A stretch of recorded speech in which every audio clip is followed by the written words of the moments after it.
matrimonio y por lo tanto, si fortalecemos matrimonio, fortalecemos familias, si fortalecemos familias, fortalecemos la sociedad. Y esa es la idea, y creemos en eso. Entonces, en un marco de respeto y de firmes convicciones también, que hemos dado en llamar a esta conferencia homosexualidad y matrimonio. Él hacía mención al programa de televisión que estamos teniendo ya hace casi 8 meses en San Francisco, y justamente se llama Fundamentos y tiene un eslogan que dice valores que no cotizan en bolsa, porque creemos que esos son los valores que hay que sembrar en nuestra sociedad. El doctor Julio César Lavaqué, el creador del MAP, el método para aprender a pensar, tiene una frase que es interesante. En este contexto de una educación tan alicaída en nuestro país, de docentes mal pagos, de proyectos siempre truncos, él dijo, es verdad que me duele que en mi país la educación no es lo más importante, pero en mi aula sí lo es. Y todos nosotros tenemos un aula. Tal vez como docentes, tal vez como padres, todos estamos influenciando de alguna manera a alguien. Y entonces, aunque sea un pequeño espacio, y nos parezca poco, un director de cine del siglo pasado dijo, no hay papeles insignificantes, solamente hay actores mediocres. Y más allá del papel y el rol que nos toque jugar en la sociedad, aquí y ahora podamos estar a la altura de las circunstancias. El tema que vamos a abordar esta noche es un tema muy sensible a las emociones y es un tema al que se reacciona fácilmente y al que normalmente nos acercamos con cierto fanatismo y opinamos más desde lo emocional que desde lo racional. Si bien necesitamos la inteligencia emocional, como decía Goleman, y necesitamos la racional, creo que necesitamos hurgar un poquito más. No son pocos los filósofos que hoy están hablando de la inteligencia espiritual. Es una nueva dimensión que necesitamos desarrollar. Y yo quisiera que usemos nuestra razón y podamos atender a este tema que vamos a plantear. Voy a tratar de resumirlo bastante. Esto es un resumen de unas conferencias que he estado dando en San Francisco. Hemos estado haciendo programas de televisión. El año pasado estuve en un colegio hablando con los padres sobre sexualidad, hablando sobre cómo educar para el verdadero amor. La sexualidad está íntimamente ligada al desarrollo de la sociedad. Y bueno, este tema que se nos propone hoy no es un tema menor, así que yo voy a tratar de resumir esto en 10 razones. No tengo nada que esconder, así que de entrada digo no al matrimonio homosexual. Y no me avergüenzo de esto y estoy orgulloso de pensar de esta manera. Entonces, de entrada digo no, pero después necesito dar algunas razones por qué no. Entonces, por eso he titulado esta conferencia 10 razones para decir no al matrimonio homosexual. Vamos a ir desdoblando estas 10 razones para cerrar con una conclusión. 10 razones para decir no al matrimonio homosexual. Voy a arrancar por aquí. La primera razón por la que me opongo a este proyecto de ley es que destruye la esencia del matrimonio. Destruye esencialmente la definición de matrimonio. Mira, voy a decirles algo. Cuando una palabra sirve para todo, termina no sirviendo para nada. Entonces, ¿a qué le llamamos matrimonio? Básicamente, el matrimonio es la suma de 2 principios, heterosexualidad y monogamia. Creo que esto lo pueden entender. Llamamos matrimonio a la unión del hombre y la mujer, eso es heterosexualidad, y de un hombre, solo un hombre y solo una mujer, eso es monogamia. Ahora, ustedes saben que el proyecto de ley que se está discutiendo y que ya tiene media sanción y ahora se ha aprobado en la Cámara de Diputados y ahora ha pasado a senadores, pretende prescindir del primero de estos principios. ¿Estamos? Están diciendo, bueno, ¿por qué tiene que ser heterosexual? Vamos a prescindir del primer principio que ha sostenido históricamente el matrimonio. Y vamos a redefinir el matrimonio. Matrimonio ya no es entre un hombre y una mujer. Puede ser entre dos hombres, puede ser entre dos mujeres. Ahora, la pregunta lógica es, ¿y por qué si podemos prescindir del primer principio, por qué no podemos prescindir del segundo? ¿Con qué argumento? Es arbitrario decir que puede ser entre dos hombres, pero a la vez negar que estaría, o afirmar que estaría mal que sea entre dos hombres y una mujer, o entre dos mujeres y un hombre.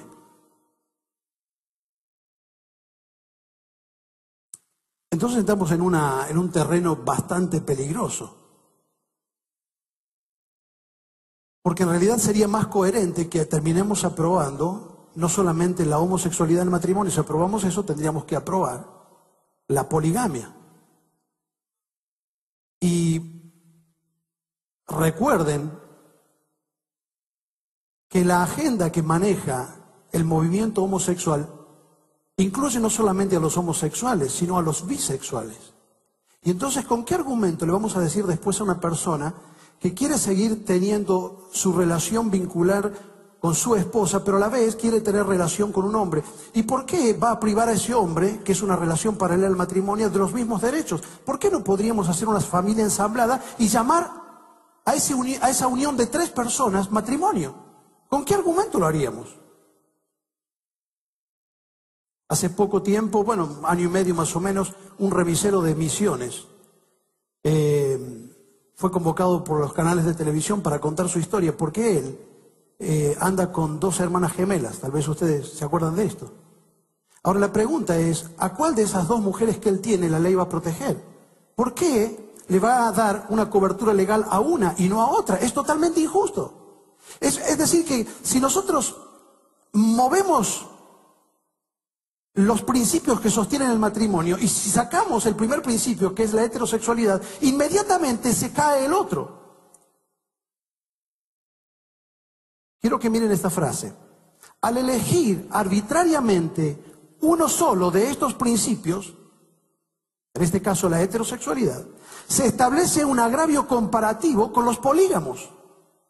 Por tanto, por no discriminar a quienes quieren practicar la homosexualidad, terminaríamos discriminando a los que quieren practicar la poligamia, aunque ellos le llaman el poliamor. Entonces terminamos siempre discriminando. Por eso, en este contexto, suenan coherentes las palabras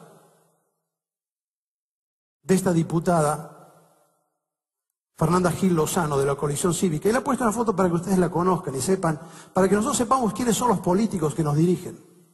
Cuando se discute este tema en la Cámara de Diputados, la señora Fernanda Gil Lozano, de la Coalición Cívica, se expresa en el recinto el 16 de abril, que después se transcribe parte de su alocución y su argumentación en el diario La Nación de la fecha, que voy a leerles. Ella dice lo siguiente: tenemos que desdramatizar el matrimonio. Yo estoy a favor de este proyecto, el casamiento entre personas del mismo sexo. Y creo que debemos hacer un esfuerzo para animarnos a una vida de placer, de libertad, y no encapsular a la familia como una célula reproductoria. Y si permitimos la unión entre dos personas del mismo sexo, ¿por qué no permitir la unión de tres personas? Y si yo tengo relación con un perro y el perro está de acuerdo, ¿por qué no? Señores, estos son nuestros políticos. Esta es la gente que nos camufló su opinión en las elecciones, porque esto no estuvo en ninguna plataforma electoral. Esta es la gente que cuando se empiezan a pensar en las próximas elecciones, lo primero que hacen es buscar un asesor de imagen. Tendríamos que decirle que lo primero que tiene que hacer un político es buscar un asesor de ideas.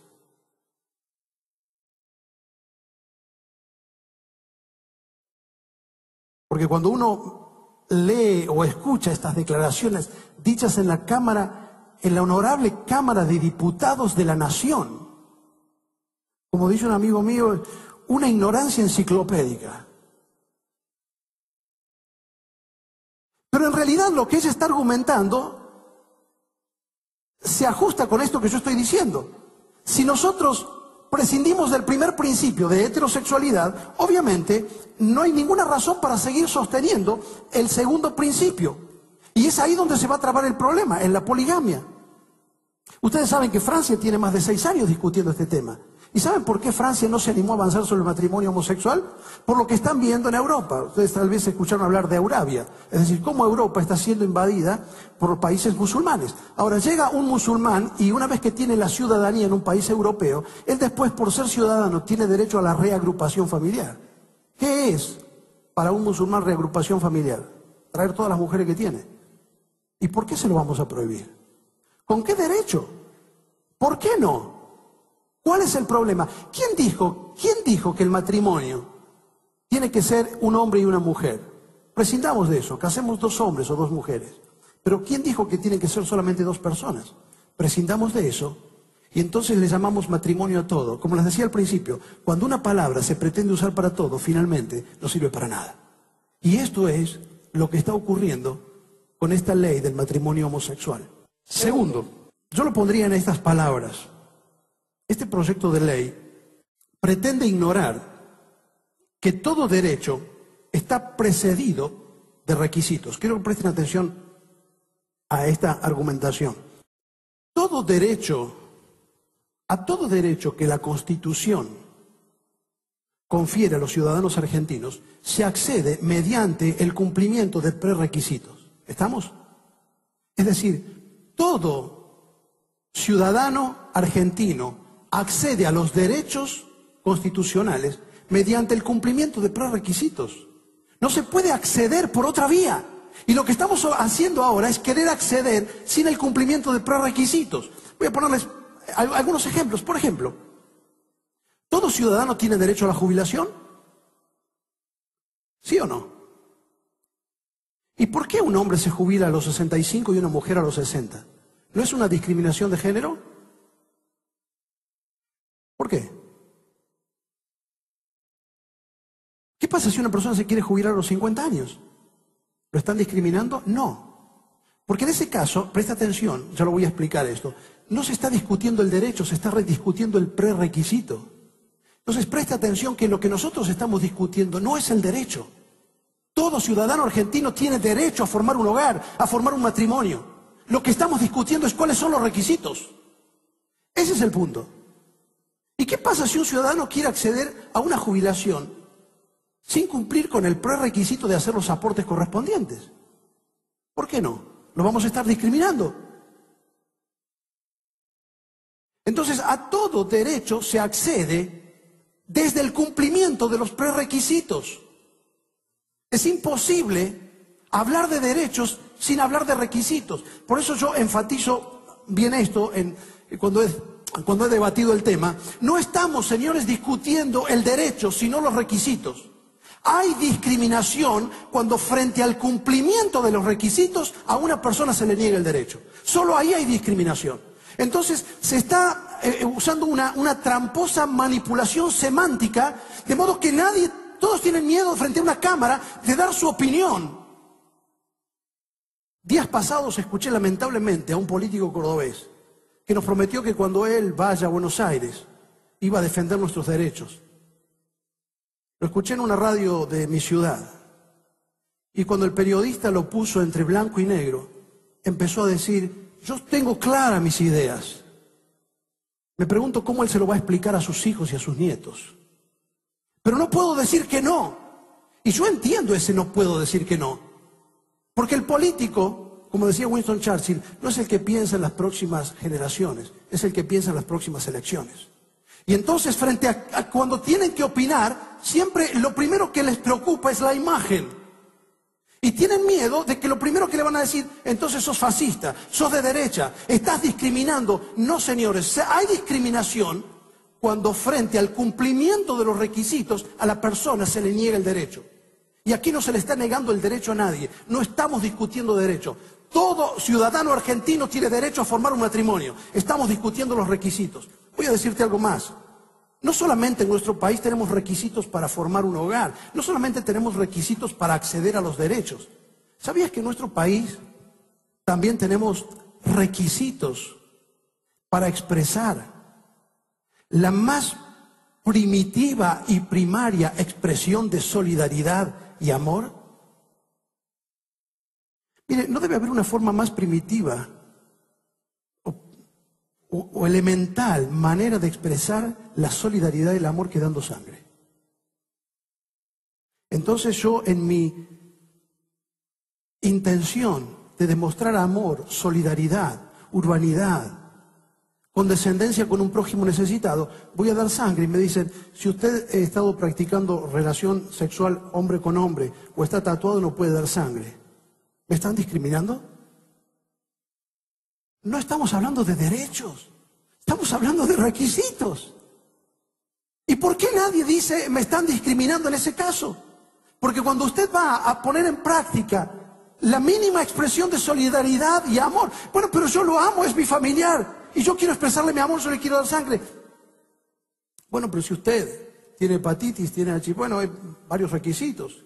Si no está en una ventana de tal edad a tal edad, si usted es adicto a las drogas intravenosas, si usted está tatuado, o si usted ha estado practicando ha estado teniendo prácticas homosexuales, le están diciendo de una manera triste, ni siquiera para expresar el amor de esa forma tan elemental está sirviendo. Pero el problema no es que te están negando el derecho, es que no te estás aveniendo a los requisitos. Entonces no hay discriminación. Es una manipulación semántica. Miren cuáles son algunos requisitos para el matrimonio. Hemos mencionado ya la cuestión de la monogamia, pero presten atención. No solamente un prerequisito para el matrimonio, vuelvo a enfatizar, no estamos hablando de derecho, no solamente es la heterosexualidad. Pregunto, ¿y qué vamos a hacer con los otros requisitos? Por ejemplo, la edad. Usted sabe, por ejemplo, que la Organización de las Naciones Unidas hace 15 días le ha pedido al gobierno de Colombia que revea algo que es ley en Colombia, que un chico a los 14 años se puede casar. En nuestro país eso no está permitido. Entonces, ¿por qué no vamos a avanzar sobre la cuestión de la edad? Después de todo, si un hombre se puede casar con una mujer, prescindamos del primer requisito, y otros van a decir, bueno, saquemos el segundo requisito, saquemos el requisito de la edad. ¿Qué tiene de malo que un hombre de 38 años, después de su divorcio, se enamore siendo profesor de su alumna de primer año? Y quiera casarse, se aman. ¿Qué tiene de malo? Usted sabe que la agenda del movimiento homosexual basa muchos de sus preconceptos en el informe de Alfred Kinsey del año 1948, donde él veía incluso como normal la pedofilia, porque él había evaluado que frente a ciertos estímulos sexuales hacia los niños parecían responder con placer, y ven como normal la efebofilia, es decir, personas que tienen un fuerte atractivo sexual hacia los adolescentes. ¿Y cuál es lo malo? Entonces, si existe el amor, o como dice nuestra tristemente célebre diputada Gil Lozano, si estamos de acuerdo, la pregunta es, ¿el hecho que dos personas estén de acuerdo hace válido una situación? El duelo es algo que ocurre por común acuerdo, como hacían los gauchos de la Pampa. Y el hecho de que, como dice Borges, en un duelo los dos son Caín y los dos son Abel, y el hecho de que haya un previo común acuerdo no legitima eso. Entonces, ¿qué vamos a hacer con la cuestión de la edad? ¿Qué vamos a hacer, por ejemplo, con la cuestión de la consanguinidad? Porque este es otro prerequisito para el matrimonio. ¿Y qué vamos a hacer con las uniones incestuosas? ¿Y qué pasa si un hombre se enamora de su hermana y quiere casarse y en realidad está teniendo relaciones sexuales con su hermana? O un padre con su hija, o como salió hace poco en los medios de difusión, un nieto con su abuela. ¿Cuál es el problema? Es decir, quitemos todos los requisitos. Tal vez ustedes han escuchado hablar la historia de la estatua que falta, ¿no? Cuando el fundador el padre de la logoterapia, Víctor Frankl, que funda la tercera escuela de psicología vienesa, cuando él va a Estados Unidos a dar sus conferencias, claro, él llega en barco, estamos hablando de la mitad del siglo pasado, y entonces él recorrió allí, dio varias conferencias, y después alguien le pidió una opinión antes que él se vaya de los Estados Unidos sobre la sociedad americana. Él dijo algo muy interesante, él dijo, miren, cuando yo llegué, lo primero que vi fue la Estatua de la Libertad, y he recorrido el país dando conferencias y no vi ninguna estatua de la responsabilidad. No se puede construir una familia y una sociedad donde se levantan estatuas a la libertad, pero no se le puede levantar una estatua a la responsabilidad. Donde levantamos estatuas al derecho, me parece perfecto, pero no tenemos el valor de levantar un monumento a los requisitos. Entonces, todo se cae. Por eso, creo que es importante entender que al avanzar sobre esta ley, estamos ignorando un hecho tan elemental como el que a todo derecho se accede desde el cumplimiento de los prerequisitos. Bueno, no voy a seguir mencionando los prerequisitos para el matrimonio. La persona tiene que tener facultades psicológicas que pueda demostrar. No cualquier persona puede acceder al matrimonio. Tiene que estar en uso de sus facultades racionales. Entonces, agarremos todos los requisitos y los tiremos por la borda. Y que cada uno viva el matrimonio como quiera. Y no es tarea nuestra meternos en las decisiones privadas de cada uno. Por eso yo quiero dejar bien claro, mi problema, creo que ustedes tienen que entender esto, el problema no es la comunidad homosexual.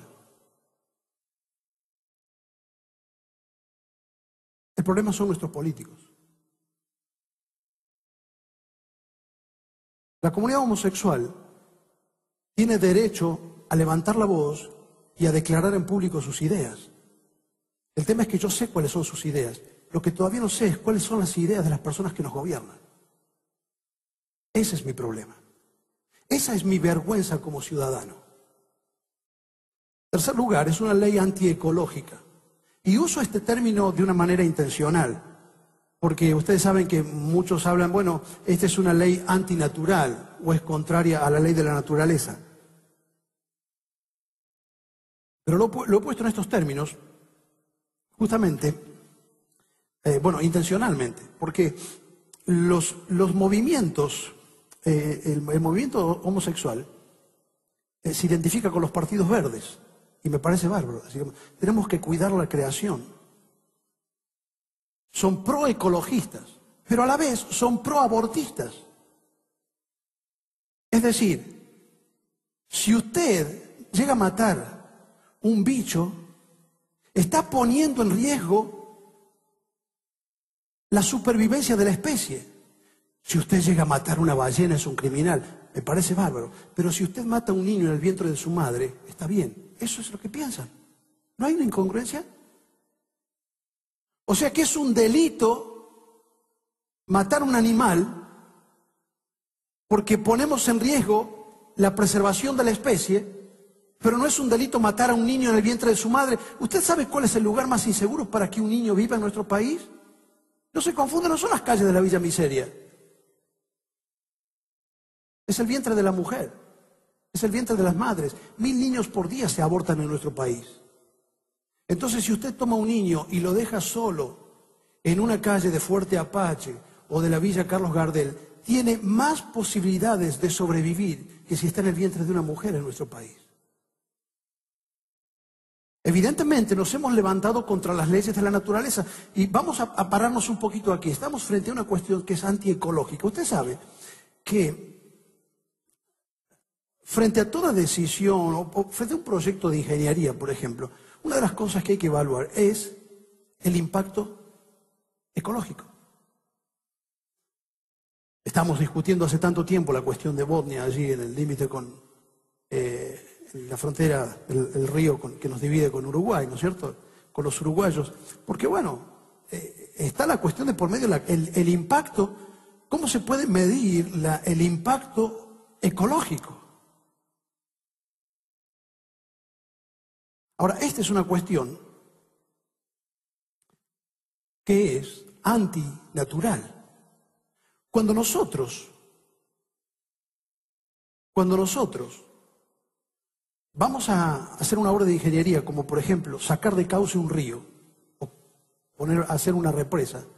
Tenemos que medir muy bien cuáles van a ser las consecuencias ecológicas. Ahora, lo que estamos haciendo con esto es sacar de cauce la sexualidad humana sin medir y sin preguntarnos cuáles serán las consecuencias ecológicas. ¿Cuál es el precio como sociedad que vamos a pagar? Mire, Chesterton dijo algo muy cierto. Dios perdona siempre, el hombre a veces, la naturaleza nunca. Dios perdona siempre, el hombre a veces, la naturaleza nunca. Y estaba, ¿sabe qué diciendo? Miren, cuando nosotros transgredimos algunos de los mandamientos morales de Dios, nos podemos arrepentir y pedir perdón a Dios. Pero si en ese atropello de los mandamientos de Dios hemos violentado alguna ley de la naturaleza nos pasa la factura. No se puede ir contra las leyes de la física, no se puede ir contra las leyes psicológicas y fisiológicas. O no hay un médico en nuestro país que pueda levantarse por una vez de todas a decir la función hacia el órgano. ¿O no fue Sigmund Freud, el padre del psicoanálisis, que dijo que la homosexualidad es una desviación de la conducta humana? Pero usted sabe que en el año 1973 se cambiaron todas las opiniones al respecto y las cosas que había dicho Sigmund Freud. Y no fue por una cuestión científica. ¿O no nos podemos dar cuenta que el fenotipo y el genotipo marca la genitalidad para que de esa manera se oriente la sexualidad? ¿Qué significa lo genotípico? Es decir, que genéticamente el hombre y la mujer vienen marcados para que de esa manera puedan encauzar su sexualidad. Usted sabe que hace ya varios años hubo un informe de Simón Levay, un pretendido científico, que dijo, bueno, la homosexualidad corresponde a una cuestión, y a él haciendo un escaneo en el cerebro, él veía que había una diferencia en el cerebro del hombre normal y de la mujer normal y del homosexual. No les va a gustar la palabra normal, pero era más o menos lo que él planteaba. Usted sabe, si puede tener acceso a informes médicos sobre el tema, como por ejemplo el Instituto Master y Johnson ha hecho un informe muy interesante y está esto en su libro Sexualidad Humana. Desmistificó toda esta idea. De modo que ya ni siquiera hoy la comunidad gay dice que es una cuestión genética. Eso dice, es una elección de vida. ¿Sabe por qué? Porque no hay una cuestión genética, eso es un mito. Hay una conferencia que yo doy sobre este tema, previo a esto, que es, por eso no me puedo extender, sobre los 10 mitos de la homosexualidad. Escúcheme, no existe el gen gay. Sáqueselo de la cabeza, eso no existe. El hombre es XY. No existe un gen gay. Es decir, si usted lleva a un forense después de un accidente o están haciendo peritaje por un hecho policial y toman un cabello y lo van a analizar, solamente van a saber si es de un hombre o de una mujer. Y si es de un gay, ¿qué van a hacer? No pueden saberlo. No existe el gen gay. No existe. ¿Y si fuese una cuestión genética? Aquellos que han hecho el juramento hipocrático, ¿qué se supone que tendrían que hacer? Por ejemplo, el tipo 2 de diabetes es una cuestión genética. Entonces, ¿qué se hace con un paciente cuando el médico dice, bueno, este chico ya nació con una predisposición genética a la diabetes de tipo 2? Entonces le dice, mirá, viejo, vos ya venís marcado genéticamente, así que hacé la vida que quieras, que total vas a terminar siendo diabético. ¿No sabe lo que va a hacer? Primero, necesita establecer si hay un problema genético y eso se hace comparando con aquellos pacientes que son normales. Necesita un punto normal de comparación. Lo segundo que va a hacer, le va a enseñar hábitos de conducta, de vida, de alimentación, para que él, a pesar de esa predisposición genética, pueda encauzar su vida, cuidar su salud y desarrollarse como persona. Lo hago esto como una salvedad, pero vuelvo a enfatizar, no es una cuestión genética. Ustedes saben que hay quienes afirman que la adicción al alcohol, que el alcoholismo parece tener una raíz neurológica. Asimismo, si tuviese una comprobación neurológica que la persona tiene una predisposición al alcoholismo. Entonces, ¿por qué los hacemos tratar? Porque entendemos que no es normal. Porque todavía entendemos que eso está mal. Sin embargo, hemos tomado una práctica antinatural, como es la relación homosexual, y queremos violentarla y decir que está bien. Estamos atropellando una ley de la naturaleza. Entonces, obviamente, el precio lo vamos a pagar. Porque estos que quieren cuidar los animales para preservar las especies tienen que saber que si el mundo hubiera empezado con 2 Adanes, hoy nosotros no estaríamos acá. Que si nuestros padres hubieran sido homosexuales, nosotros no estaríamos acá. Entonces no me vengan a manipular la verdad. Sí, hay formas de manipularla. Usted sabe que aún un reloj parado está en lo cierto 2 veces al día. Usted sabe que a partir de los Juegos Olímpicos de Atlanta, justamente por esta cuestión de la homosexualidad, porque hubo mujeres que estuvieron, hombres que tenían hormonas inyectadas y que en su apariencia eran mujeres, estuvieron involucrados en competencias de mujeres, jugando en desventaja. Entonces, a partir de ahí, en todos los Juegos Olímpicos, a partir de los Juegos Olímpicos de Atlanta en Estados Unidos, se hace la prueba de la sexualidad. ¿Sabe con qué se hace? Con mucosa de la boca, la saliva. Es decir, porque cada célula de nuestro cuerpo grita lo que somos. Cada célula de nuestro cuerpo grita lo que somos. Ahora, no se confunda. El hecho de que la persona venga marcada genéticamente, no es nuestro tema la homosexualidad, no me voy a meter en eso ahora, pero el hecho de que la persona venga marcada genéticamente, que venga marcada sexualmente, el hecho de que la persona fenotípicamente, en su misma apariencia, el médico diga, es hombre, sin necesidad de hacer un análisis, no significa nada. Porque el principal órgano sexual no es el pene ni es la vagina, es la mente. Y entonces, la sexualidad va a ir definida y se va a ir definiendo y la persona va a ir tomando identidad según su crianza. Porque aunque el niño venga marcado genotípicamente como un varón y fenotípicamente como un varón, si ese niño tiene una baja imagen paterna, si tiene una alta imagen materna, si la madre le vive hablando mal del padre, si lo viste como un niño, obviamente va a poner su sexualidad en crisis. O si es abusado desde pequeño, hay un montón de experiencias que pueden marcarle. Por eso hay que tener mucho cuidado. No me voy a poder meter en esto, pero tenga mucho cuidado cuando habla de homosexualidad, porque no todos los homosexuales son iguales. Nos tenemos en la mente aquellos que son los proselitistas, pero créame que aquellos que hemos tenido que ayudar a personas a salir de la homosexualidad, sabemos que hay mucho dolor atrás. Y tenemos que ser comprensivos y tener mucho cuidado y mucho amor. Porque es muy triste escuchar a una persona decir, yo soy una mujer viviendo en un cuerpo de hombre. ¿Sabe lo que es eso? Una crisis de identidad terrible, terrible. He visto a gente llorar con una angustia, con una lucha interior tremenda. Entonces, no es una cuestión tan sencilla. Pero por favor, eso no nos habilita para negar de que es un uso antinatural de la sexualidad. Los otros días veía a un actor haciendo su defensa en la Cámara de Senadores. Y ustedes recuerdan lo que él terminó diciendo: yo quisiera que mi hijo me entierre. Yo quiero decirle algo, el matrimonio como institución no está para tutelar los caprichos, los gustos o las inclinaciones personales. El matrimonio como institución está para que, resguardando nuestros gustos personales, pueda garantizar la supervivencia de la especie. ¿No hay un político en nuestro país que entienda esto?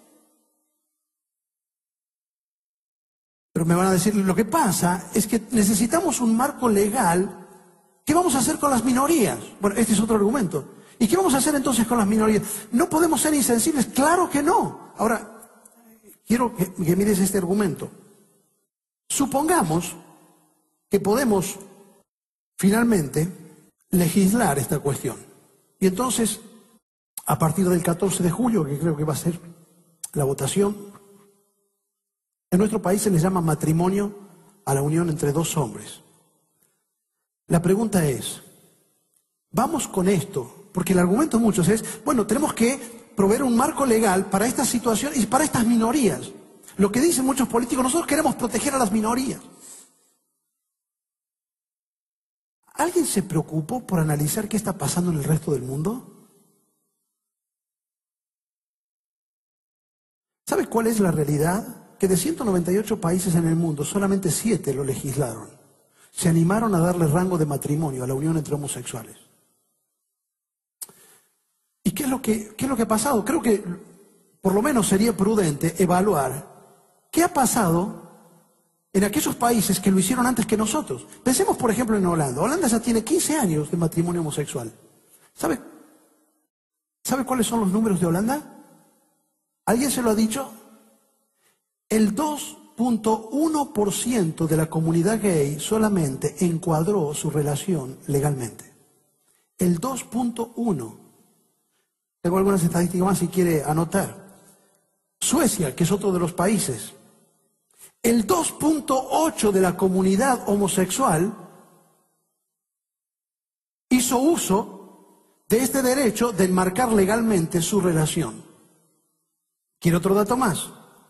Canadá es uno de los más altos. Canadá llega al 3.1%. Miren los números que están hablando. Usted sabe que en algunos estados, en Estados Unidos se ha legislado esto. Escuche lo que ocurre en uno de ellos.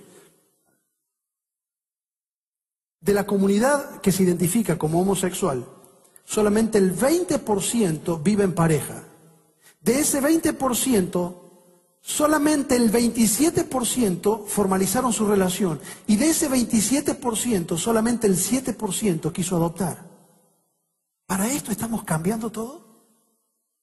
Porque usted sabe que la comunidad homosexual vive lo que ellos llaman el amor libre. Son relaciones muy inestables. Y la verdad es que ni siquiera los heterosexuales están queriendo hacer uso del derecho que les da la ley de formalizar legalmente su relación. En un país como Estados Unidos, solamente el 50% de las parejas están formalizando su relación legalmente. Pero en la comunidad homosexual, el 20%, y de ese 20%, una mínima parte, alrededor más o menos, otra vez del 17%, quieren formalizar. Por eso en los países que ya hicieron este experimento, no solucionaron absolutamente nada. ¿Por qué? Porque siguen viviendo en uniones libres. Y entonces, ¿qué es lo que vamos a solucionar? Lo único que se busca con esto es avasallar sobre la idea de familia. Lo único que se busca con esto es destruir la idea de matrimonio. Y entonces le vamos a llamar matrimonio a cualquier cosa. Pero en realidad no vamos a solucionar absolutamente nada. Las estadísticas son claras sobre los países que ya han legislado. En realidad no lograron solucionar el problema. ¿Lo podremos hacer nosotros? Decimos no a este proyecto de ley porque suprime los derechos superiores del niño. Tuve que seleccionar algunos argumentos, pero incluí este por la sencilla razón. Hay mucha gente que dice, mire, yo estoy de acuerdo que cada uno haga lo que quiera. A mí me parece bien, bueno, si ellos quieren unir, están viviendo en pareja y quieren formalizar su relación, una cuestión que legalmente se podría proteger de otra manera y se les podría dar un marco legal, como por ejemplo la unión civil. Pero no, quieren darle el rango de matrimonio. Pero hay gente que dice, bueno, me parece bien, total, a mí que me afecta. Bueno, si ellos lo quieren hacer, lo que yo no veo bien es que adopten. Aquí hay un problema. En Canadá, cuando se aprobó la unión civil, escuche esto, 5 años después se le dio rango de matrimonio. Al año siguiente le tuvieron que dar el derecho de adopción. Porque es una consecuencia lógica. Usted no puede tener matrimonios de categoría A y matrimonios de categoría B.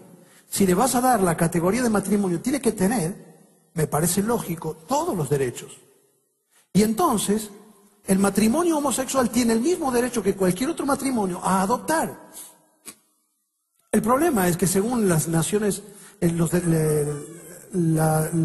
derechos humanos, el Acuerdo de los Derechos Humanos, establece y consagra como superiores los derechos del más débil. Usted sabe que la Asamblea de los Derechos Humanos estableció que siempre los derechos del niño son prioritarios. Ahora quiero decirle algo. Recuerde que el derecho de adopción, antes de ser un derecho de los padres, es un derecho del niño. El derecho de adopción no es un derecho del matrimonio. Primero es un derecho del niño. Es el derecho que el niño tiene a que se le restituya a la familia que él ha perdido. Y la familia que él ha perdido no es una familia homosexual. Entonces vamos a hacer un experimento con él. Y el día cuando él crezca y vea que el ensamble que él tiene, el merengue que él tiene en la familia es muy diferente al de sus amigos, ¿quién le va a explicar a él? ¿Cuál de nuestros legisladores se va a hacer cargo de esto? Creo que esto está en estrecha relación con este argumento que voy a dar ahora. Evidentemente estamos frente a un experimento social inédito. Usted sabe que aún las sociedades homosexualizadas nunca tocaron el matrimonio. Es decir, nunca en la historia se hizo esto que nosotros vamos a hacer. Es todo un tema, es un experimento. Mire esto. Ninguna civilización ha practicado jamás el matrimonio homosexual. No digo la homosexualidad. Ninguna civilización en la historia ha practicado el matrimonio homosexual. Aún las sociedades que permitían la homosexualidad y hasta la fomentaban, como los romanos o los griegos, en ciertas edades o clases sociales, entendían claramente el matrimonio como la unión estable entre un hombre y una mujer. Para ellos una cosa eran las prácticas sexuales de los ciudadanos y otra muy distinta era el matrimonio y la familia. Es decir, la homosexualidad ha adoptado diferentes prácticas en toda la historia, pero nunca jamás se la relacionó al matrimonio. Voy a marcar esto. Históricamente, aún las sociedades que estaban totalmente homosexualizadas, como Sodoma, practicaron la homosexualidad de diferentes maneras. Los romanos, usted sabe que los generales romanos se llamaban los efebos a las batallas, a las campañas militares. ¿Qué hacían? Llevaban adolescentes a quienes abusaban sexualmente. Pero aunque eran sociedades que practicaban y promocionaban la homosexualidad, nunca la vincularon al matrimonio. Porque ellos sabían, bueno, el matrimonio es algo aparte, es algo que no se toca, porque de ahí está la semilla para seguir, para que la sociedad se siga desarrollando. Sin embargo, nosotros hemos experimentado sobre esto. Pero no solamente las sociedades en el pasado no lo hicieron. En la actualidad, Francia hace más de 5 años está discutiendo este tema. El 96% de los países del mundo no se animaron a tocar este tema. De 198 países, solamente 7. Y nosotros, como no tenemos ningún problema que resolver, nos vamos a buscar otro más. No tenemos casa para los hospitales. Tenemos docentes mal pagos. Tenemos una educación que da lástima. Usted sabe que en 1910, ya que estamos en el bicentenario, Argentina tenía un índice de alfabetización superior a varios países de Europa, entre ellos España e Italia.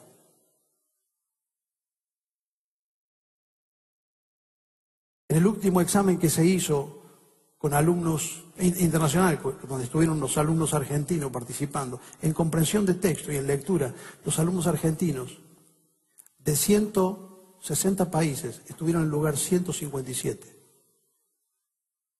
Estamos haciendo un experimento social y le digo por qué. Porque ¿qué va a pasar? Es un tema medio álgido que vamos a pisar. ¿Qué va a pasar con la cuestión psicológica? Digamos, ¿están habilitados los matrimonios homosexuales para el sano desarrollo psicológico de un niño? ¿Qué va a pasar con esa imagen distorsionada? Porque una cosa es el hogar monoparental, una cosa es la ausencia del rol y otra cosa es la disfunción del rol. Y ustedes tal vez han escuchado esta semana discusiones de psicólogos que están diciendo, esto es una locura. Pero hay otros que están diciendo, no, en realidad van a poder criarlos de una manera tan sana como los otros padres, porque los chicos se van a acostumbrar. ¿Sabe cuál es la verdad en el fondo? Que todo esto es teoría. Perdónenme los psicólogos que están acá, pero es todo teoría, porque no hay una manera empírica de comprobarlo. Entonces, cuando está fuera de la comprobación, ¿sabe qué es? Un experimento. Pero el asunto es que nosotros ponemos los hijos y ellos experimentan. Porque ¿con qué hijos van a experimentar? Si un matrimonio homosexual no puede tener hijos.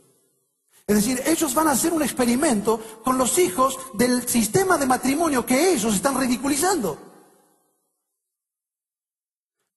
¿Cuántas veces nos pasó esto en la educación? Tal vez aquí hay docentes y recuerdan las famosas teorías de Rousseau. Ya Rousseau con el Emilio, el contrato social, que el hombre es bueno, que el medio ambiente lo pervierte, toda esta cuestión del psicogénesis, que el hombre adentro tiene el bien, que si usted lo libera, el hombre se autoconstruye. ¿Y cuál fue el resultado? ¿Sabe usted que Rousseau, ese que inspiró a tantos docentes a cómo había que corregir a un chico, tuvo 2 hijos y no los crió? Estuvieron en un hospicio. Fueron chicos que terminaron una relación pésima con su padre. Él no supo criar sus hijos y le enseñó a todo Occidente cómo se cría un niño. Y nosotros fuimos a comprar esas ideas. Es todo teoría. Es todo teoría. Lo triste es que en este experimento, los matrimonios heterosexuales son los que van a poner los hijos. Digo no a este proyecto, porque está encadenado al resto de la agenda del movimiento de lesbianas, gays, bisexuales y trans. Tal vez han visto muchas veces esta sigla.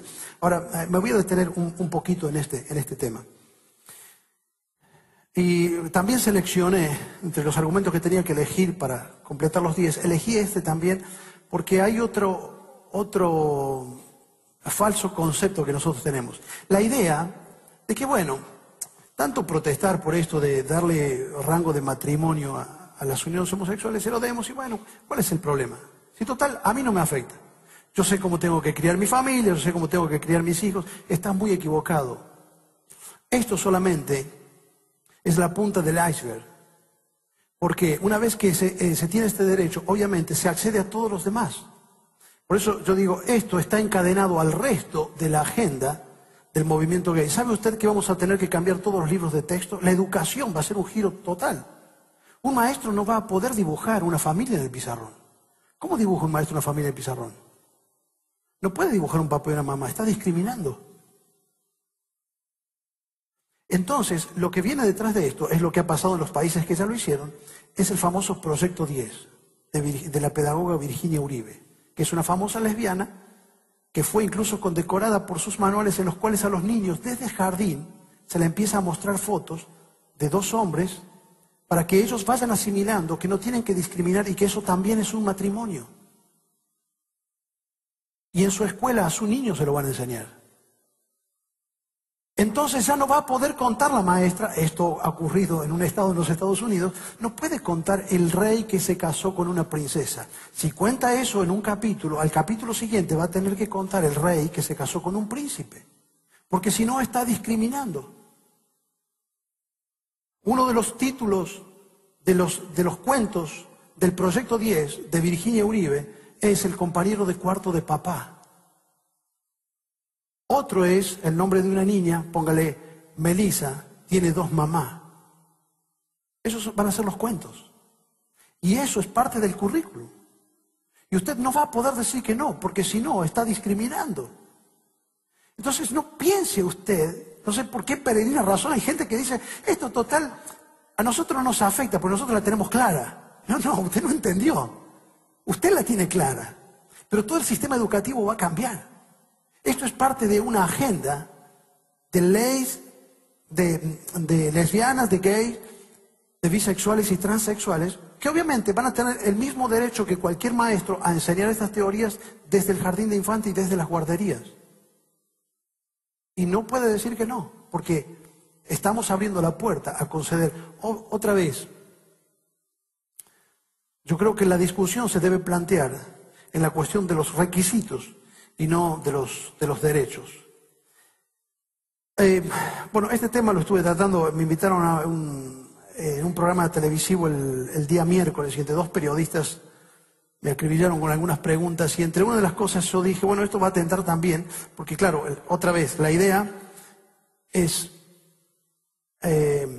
bueno, como decía recién, yo me voy a cuidar yo tengo mi familia, yo estoy bien, entonces lo que pasa alrededor no me va a afectar. Cuando yo dije esto que atenta contra la confianza del matrimonio natural, y puse el ejemplo, claro, si cuando los billetes de 50 falsos empiezan a circular, caen también en descrédito los legítimos, ¿o no? Si cuando usted le da un billete de 50 y usted sabe que andan circulando falsos de 50, uno casi ya no los quiere manejar, porque los tiene que mirar muy bien, y no hay nada más parecido a la verdad que la mentira. ¿Sabía esto? Lo más parecido a la verdad es la mentira. Entonces, uno tiene que... Entonces, ¿qué pasa?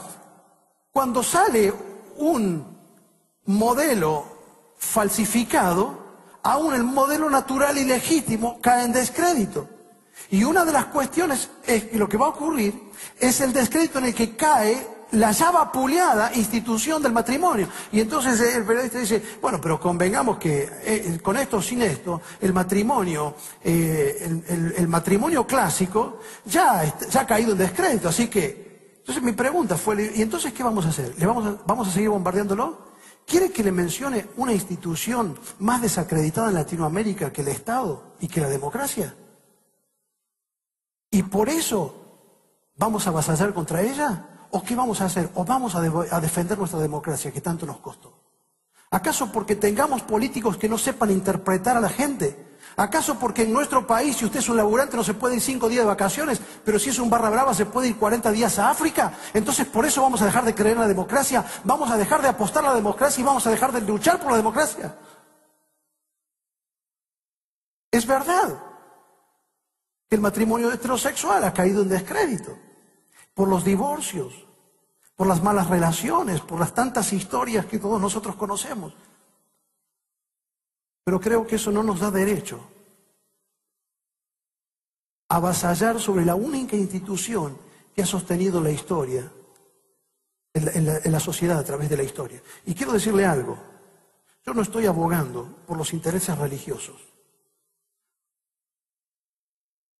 No me paro a defender esto por un interés religioso. Porque quiero recordarte algo, el matrimonio no es una institución cristiana. Es miles de años antes del cristianismo. No estoy defendiendo una institución cristiana. Estoy defendiendo lo único que fue la semilla del desarrollo de la sociedad. La familia es una institución divina, viene del origen. No es una institución cristiana. Así que no estoy abogando por los derechos ni por los intereses de una religión. Ustedes, porque son religiosos. Pero no quiero el día de mañana a mis hijos o a mis nietos contarles, esto pasó en Argentina en el año 2010 y yo no hice nada.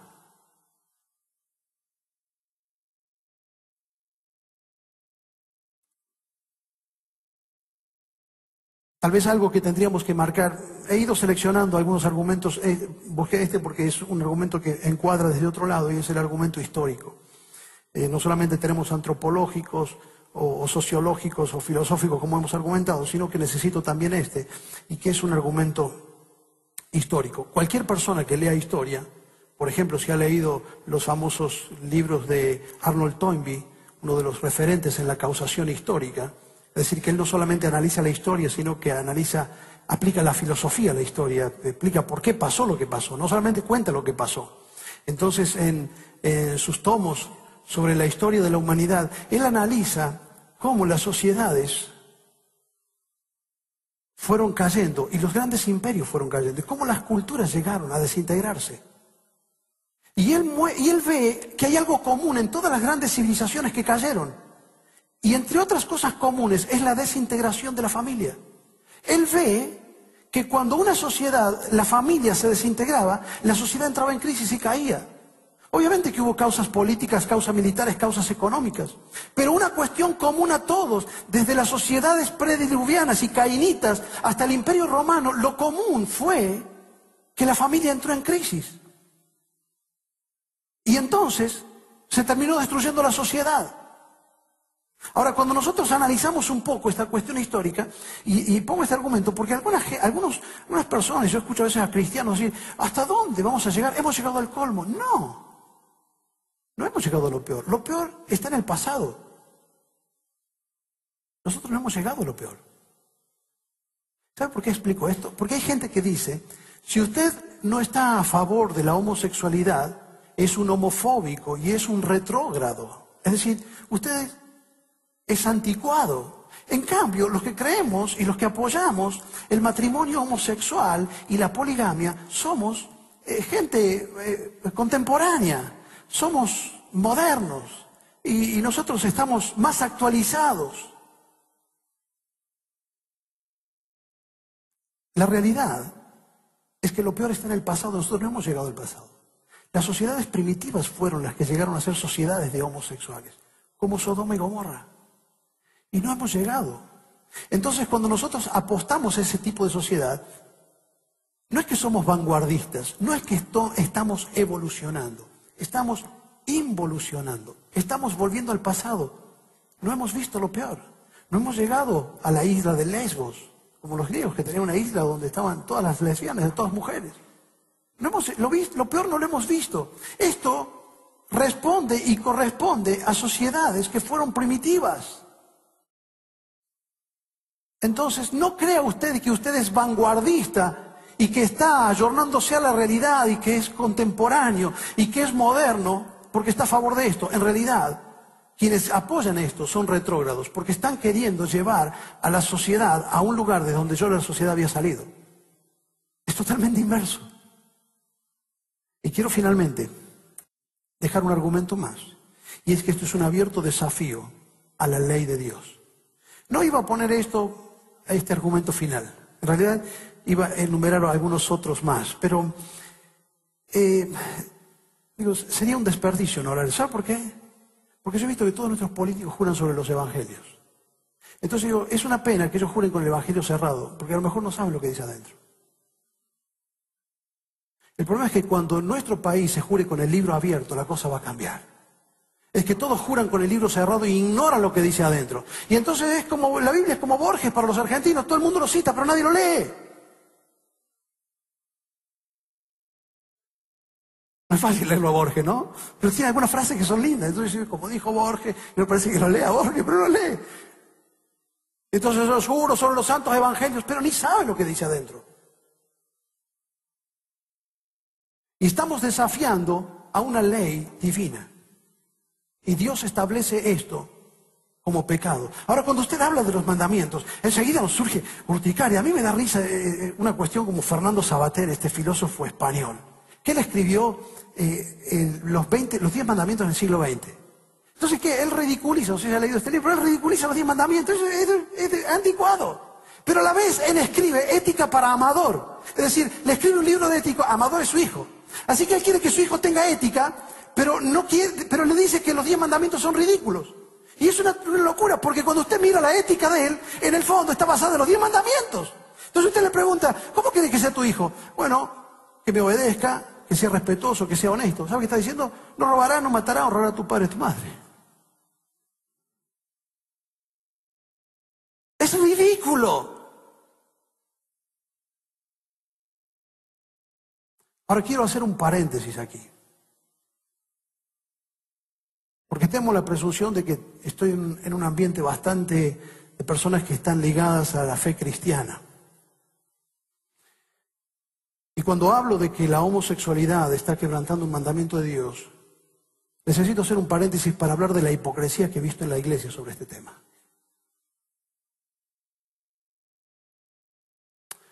Porque hay personas que abren la Biblia y dicen, Dios dice los homosexuales no entrarán en el reino de los cielos. Y no leen que en el mismo renglón dice que los avaros no entrarán en el reino de los cielos.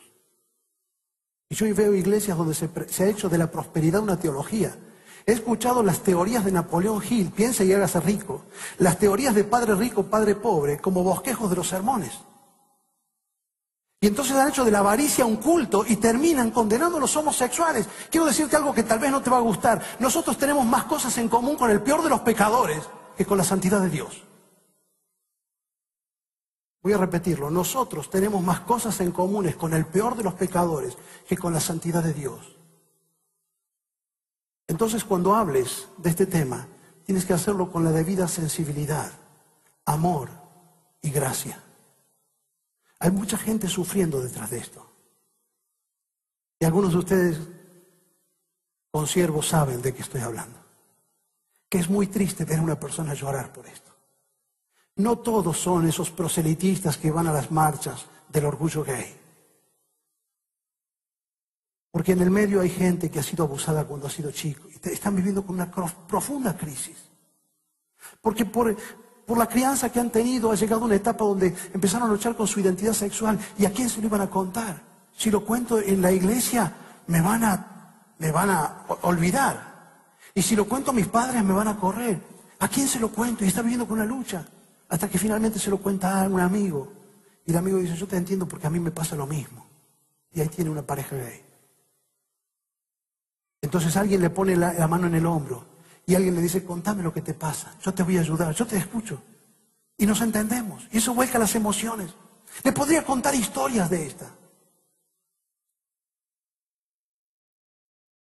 Entonces tenga mucho cuidado cuando hable de este tema. Yo sé que esto es una abominación a los ojos de Dios, pero lea bien su Biblia en el mismo renglón donde se condena la homosexualidad, se condena la avaricia, se condena la idolatría, se condena el adulterio. Porque en nuestra sociedad hay gente que se rasga las vestiduras cuando ve un homosexual, pero creen que el que engaña a su mujer es un canchero. Es exactamente lo mismo. Yo sé que esto tiene consecuencias en la dimensión social, sé que esto tiene una impronta y un impacto en lo sociológico que es diferente a los otros, pero tenga cuidado. Tenga cuidado porque todo esto es aborrecible, lo que he mencionado, a los ojos de Dios. Entonces necesito aclarar esto para decir, señores, no estamos yendo en contra de los intereses de una iglesia, de una comunidad cristiana, evangélica o católica o cristiana con la denominación que se presente. Estamos levantándonos contra el diseño de nuestro Creador. Por eso es importante que nosotros nos detengamos frente a esto. Y pido a quienes están aquí que tengan un corazón de mucha gracia y de mucho amor para con las personas que están padeciendo este flagelo. Porque hay muchos también que nunca hicieron nada por los homosexuales, pero ahora se rasgan las vestiduras. Porque hay mucha marginación también en los ambientes cristianos. Entonces tengamos como Jesucristo, el Jesús al que decimos seguir, que Él era lleno de gracia y de verdad. Nos levantemos con la verdad, pero no olvidemos la gracia. Y finalmente, quiero subrayar una vez más lo que he dicho al comienzo. No se engañe usted. El problema de nuestro país no es la comunidad homosexual. Ellos están peleando por lo que ellos creen que tienen que pelear. Mi problema son nuestros dirigentes. Ellos no nos dijeron que tenían escondido esto. Esto no estuvo en ninguna plataforma electoral. Esto merece por lo menos un plebiscito vinculante. Esto merece por lo menos un debate serio y no opiniones como las que le he leído y otras que le podría leer de las personas que juran sobre los evangelios y después nos representan. Y están lejos del sentimiento y están ignorantes a la voz del pueblo. Winston Churchill, que le mencioné antes, tenía muchas frases interesantes sobre la política. En una oportunidad dijo, la política a veces es el arte de conseguir el poder con la plata de los ricos y el voto de los pobres. Con la excusa de protegerlos los unos de los otros. Es decir, va al pobre y le dice, si vos me das los votos, yo te voy a proteger de la voracidad de los capitalistas. Y va al rico y le dice, si vos me das la plata y financias la campaña, yo te voy a proteger de las protestas de los pobres. Y entonces, con los votos de los pobres y la plata de los ricos llega el poder. Y cuando llega el poder se olvida de los ricos y de los pobres. Winston Churchill, que en otro momento dijo lo que les he citado antes.